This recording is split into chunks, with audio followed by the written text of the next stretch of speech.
Selamat datang dan ketemu lagi dengan Denny, narator Rumah Horor Indonesia. Semoga kalian semua ada dalam keadaan yang sehat, banyak rezeki, dan berbahagia. Malam hari ini saya akan membawakan beberapa cerita horor. Dan kita langsung saja mulai dengan Arwah Penunggu Jalan Lingkar. Angin malam berdesir menyebarkan hawa dingin yang sangat menyengat. Di sana sini masih terlihat sisa tetes-tetes air hujan membasahi daun pepohonan di sepanjang jalan setapak itu. Sementara di balik gelapnya malam, samar terdengar suara burung-burung malam mengalunkan nada sendu yang mampu mendirikan bulu roma yang mendengarnya.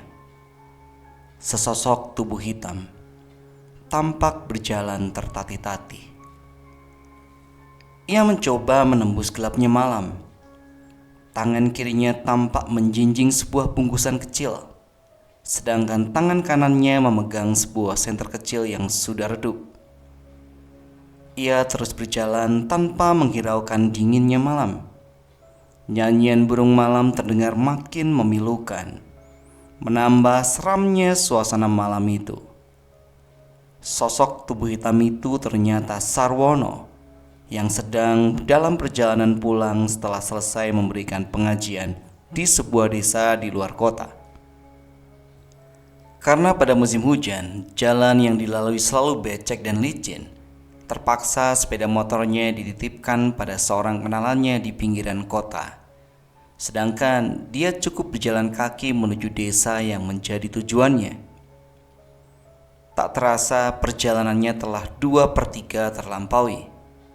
Rumah kenalannya sudah tidak jauh lagi, dan Sarwono mempercepat langkahnya. Tiba-tiba, di sebuah tikungan yang tidak jauh dari sebuah kuburan perkampungan, Sarwono melihat bayangan seorang wanita berjalan tepat di depannya. Sekejap Sarwono merasa bergidik, hatinya bertanya-tanya, dari mana munculnya perempuan yang berjalan di depannya itu? Ia yakin tempat itu jauh dari rumah penduduk, sehingga mengherankan apabila malam-malam yang gelap dan menakutkan itu masih ada seorang wanita berkeliaran seorang diri di tempat yang sangat sunyi. Namun pertanyaan dan rasa heran itu berangsur-angsur lenyap manakala Sarwono makin dekat dengan wanita di depannya. Secara samar tercium bau harum menerpa hidungnya yang kembang pis mencari dari mana sumber aroma harum itu. Semakin dekat jarak Sarwono dengan wanita yang ada di depannya, semakin menyengat aroma harum wangi itu menerpa penciumannya. Sarwono tahu sekarang, wanita di depannya itulah yang menyebarkan aroma wangi. Hal itu membuat Sarwono semakin penasaran untuk mengenali wanita itu. Kurang dari 1 meter jarak Sarwono dengan perempuan itu. Tiba-tiba wanita itu menoleh dan tersenyum manis sekali. Sarwono jadi salah tingkah. Sebagai seorang laki-laki yang belum pernah berpacaran, diberi senyuman seorang gadis menyebabkan hatinya melambung jauh. Demikian yang terjadi dengan Sarwono. Tanpa dikomando, dia segera mendekati. Sarwono akhirnya bisa berkenalan dengan wanita itu. Entah karena apa, Sarwono tidak keberatan sewaktu diajak singgah ke rumah wanita yang baru dikenalnya itu. Ia lupa pada prasangka yang muncul sewaktu wanita itu tiba-tiba nampak di depannya. Ia lupa bahwa saat itu ada di tepi jalanan yang sepi nan jauh dari rumah penduduk. Saat itu yang bisa diingat Sarwono hanyalah bisa berkenalan dengan gadis ayu yang sangat menyenangkan. Setelah tiba di rumah sang gadis, langsung saja Sarwono dipersilakan duduk. Rumah gadis itu sangat luas, dengan berbagai tanaman yang tumbuh di sekitar rumah. Belum sempat Sarwono mengamati rumah gadis itu, tiba-tiba lampu di rumah gadis itu mendadak padam. Sampailah suatu saat gadis itu beranjak dari tempat duduknya, kemudian melangkah masuk ke dalam kamar. Tidak berapa lama, gadis itu muncul kembali bersamaan dengan tersebarnya aroma kembang kuburan dan bau amis darah. Sarwono kaget bukan kepalang. Gadis itu sekarang berdiri membelakanginya. Sarwono mendekat, kemudian menanyakan, "Apa yang terjadi? Ada apa ini?" "Kamu jangan menyesal bertanya seperti itu." Suara gadis itu terdengar sangat memelas. Tiba-tiba dia membalikkan badannya dan hampir saja Sarwono pingsan dibuatnya. Gadis ayu yang baru dikenalnya itu telah berubah menjadi sosok yang sangat mengerikan. Kepalanya penuh luka, dan dari luka-lukanya itu tampak darah segar menetes. Sarwono tetap berdiri kaku di antara sisa keberaniannya. Di jalan lingkar di luar kota, sebulan yang lalu, aku tertabrak sebuah truk yang melaju kencang. Aku sakit. Gadis itu berteriak. Di akhir teriakannya, sayup-sayup terdengar suara tangis yang sangat menyayat hati. Bersama dengan itu, suasana berubah menjadi gelap pekat. Aroma kembang kuburan semakin kuat menyengat hidung Sarwono. Untunglah Sarwono bukan tipe laki-laki penakut yang mudah jantungan. Hatinya cukup tabah, karena pada dasarnya Sarwono seorang guru ngaji. Peristiwa yang menakutkan itu tidak membuatnya kehilangan akal sehat. Cerita kedua kita berjudul Ular Siluman Penunggu Makam. Kisah ini diceritakan oleh Mas Iwan, seorang warga Mabar yang tinggal tak jauh dari makam. Kala itu Iwan sedang tak enak badan, jadi Iwan pun terpaksa minta cuti tak masuk kerja. "Kalau dipaksa, takut nanti aku tak sanggup," ujar Iwan yang bekerja di salah satu pabrik di kawasan industri Medan. Pukul 2 siang, Iwan bangkit dari tempat tidurnya. Dia memanggil Leli, istrinya. "Tolong buatkan aku kopi," ujar Iwan kepada Leli.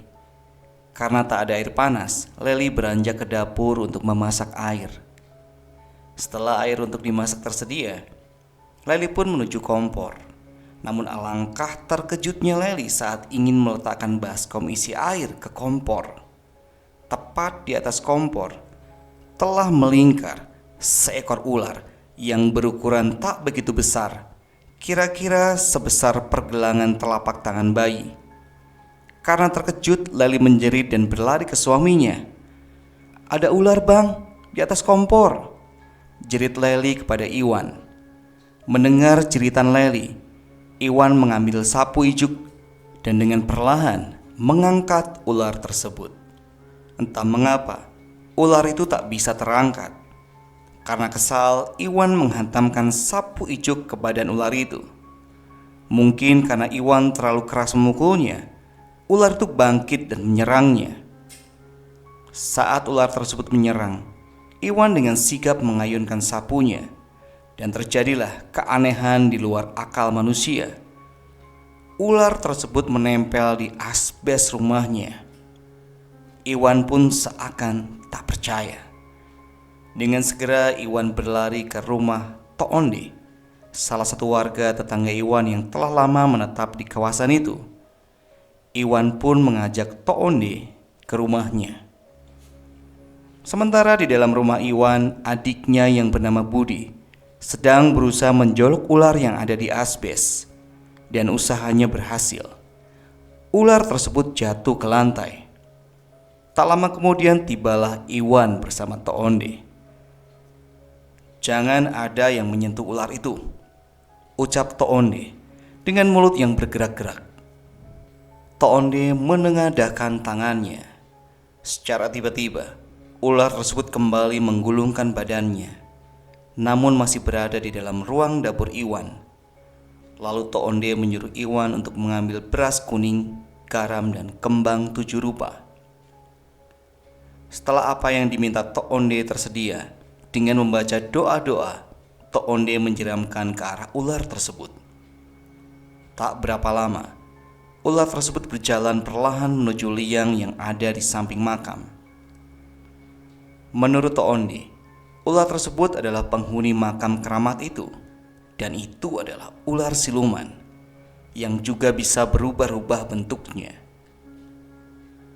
Ular tersebut sekaligus menjaga kampung kita ini, ucap Tok Onde kepada Iwan. Esoknya keanehan pun terjadi. Budi yang baru bangun dari tidurnya tak bisa menggerakkan kepalanya. Kepala Budi teleng di sebelah kanan. Budi pun dibawa ke seorang paranormal, dan paranormal itu pun bisa menyembuhkan derita Budi.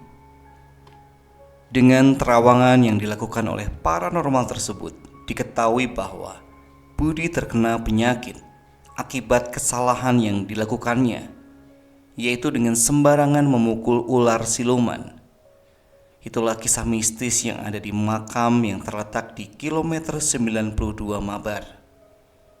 Makam tersebut dihuni oleh makhluk halus yang dapat berubah bentuk. Dulu ada juga wartawan yang datang kemari. Kemudian dia mengambil gambar kuburan ini. Sayangnya setelah dicuci cetak, hanya lembaran kosong yang tampak, ujar Iwan. Dan cerita terakhir kita di malam hari ini kalau difilmkan ini paling serem nih kayaknya ya. Visualnya itu paling menegangkan. Jadi ini adalah hantu dalam selimut, bukan musuh dalam selimut ya. Gadis itu sebut saja namanya Bunga. Dia tewas secara misterius. Dia mati di dalam selimutnya. Konon sebelum peristiwa kematiannya, dia sempat punya masalah dengan seorang laki-laki yang sampai saat ini belum jelas jejak langkahnya. Pada tahun 1996, di sebuah daerah di Aceh tinggallah Bunga bersama keluarga kecilnya yang menurut catatan sipil termasuk keluarga bahagia sejahtera. Dia gadis yang periang, berhidung mancung, bermata bulat, dagu bak lebah tergantung, kulitnya kuning langsat, rambut lurus sebahu serta bertahi lalat kecil sekali di sudut bibir. Setiap lelaki yang memandang pasti akan terpesona, karena Bunga punya rupa seperti putri dalam dongeng, sehingga tak heran banyak sekali lelaki yang menaruh hati padanya. Walau demikian, Bunga bukanlah perempuan pasaran. Dia tetap memilih lelaki yang berbobot, baik dari segi rupa maupun harta. Singkat cerita, Bunga dan lelaki pujaan hatinya ditunangkan. Akan tetapi, cinta tetaplah sebuah rasa yang bisa berganti warna. Sang tunangan jatuh hati kepada perempuan lain yang secara tubuhnya lebih segar dari Bunga. Usianya pun lebih muda 4 tahun. Akhirnya pertunangan dengan Bunga berakhir. Lelaki itu pun jatuh ke pelukan perempuan lain. Rupa-rupanya dalam masa pertunangan itu telah terjadi hal yang luar biasa dalam tanda kutip antara Bunga dan lelaki itu. Dan akibatnya ada jabang bayi di dalam perut Bunga. Bunga tentu panik, kecewa, dan marah pada dirinya sendiri. Hingga akhirnya dia memberanikan diri menjumpai orang tua si perempuan yang kini telah berhasil memeluk lelakinya Bunga. Inilah petaka yang sebenarnya. Di hadapan Bunga, lelaki itu mengancam akan menghabisinya. Dia akan membuat Bunga sengsara di dunia. Selepas itu, lelaki itu pun pergi tanpa mau bertanggung jawab. Dia menghilang sampai dengan tulisan ini dibuat. Dan ini adalah malam sebelum Bunga tewas. Kepada orang tuanya dia sempat mengeluh sakit kepala hebat, seperti ada ribuan jarum yang menusuk setiap jengkal otaknya. Dia menangis sampai larut malam. Kondisi itu baru mereda setelah seorang tabib turun tangan. Namun esok paginya, Bunga ditemukan tidak bernyawa di atas tempat tidurnya. Tubuhnya tertutup selimut. Menurut seorang ahli ilmu gaib, saat kematiannya ada peristiwa yang luar biasa. Arwah Bunga berontak. Dia marah karena dia mati dikhianati oleh lelaki yang telah merenggut kesuciannya. Arwah Bunga marah kepada perempuan yang telah merampas calon suaminya itu. Semenjak itu pula arwahnya gentayangan. Bunga punya dendam. Setelah menghabisi nyawa perempuan yang telah merusak kebahagiaannya, dia kembali melalang buana ke berbagai daerah. Dia selalu muncul di malam minggu. Dia bisa menyaru menjadi siapa saja. Menyaru itu menyamar. Tujuannya adalah mengganggu ketentraman manusia yang selalu merusak hubungan orang lain. Wah, jadi ini hantu yang mengincar pelakor ya. Kemunculannya bisa ditandai dengan bau wangi yang dalam waktu sekejap berubah menjadi bau busuk. Kemudian dia akan masuk ke dalam selimut perempuan atau lelaki yang merusak kebahagiaan orang lain. Sejatinya, dia tidak membunuh.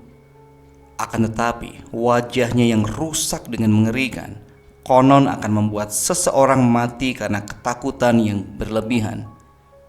Ciri khas lainnya, dia akan tidur di bawah selimut bersama dengan orang yang dia incar. Bahkan tidak jarang, seseorang akan berpikir bahwa dia sedang tidur bersama pasangannya sendiri. Akan tetapi, bila malam telah beranjak ke pukul 02.00, mereka akan tahu siapa sebenarnya yang menemani mereka. Para pendengar, coba periksa selimutmu. Pastikan tidak ada sosok asing di dalam selimutmu.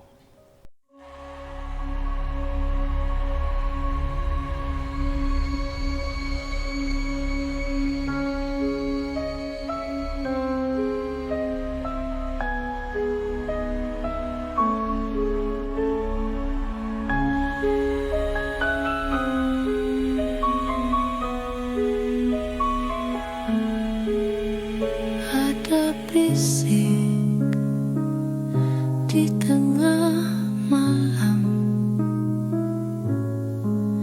cerita tentang gelapnya dunia, tangis sunyi, langkah menggema, misteri gelap di balik jendela. Rumah ini penuh cerita kelam,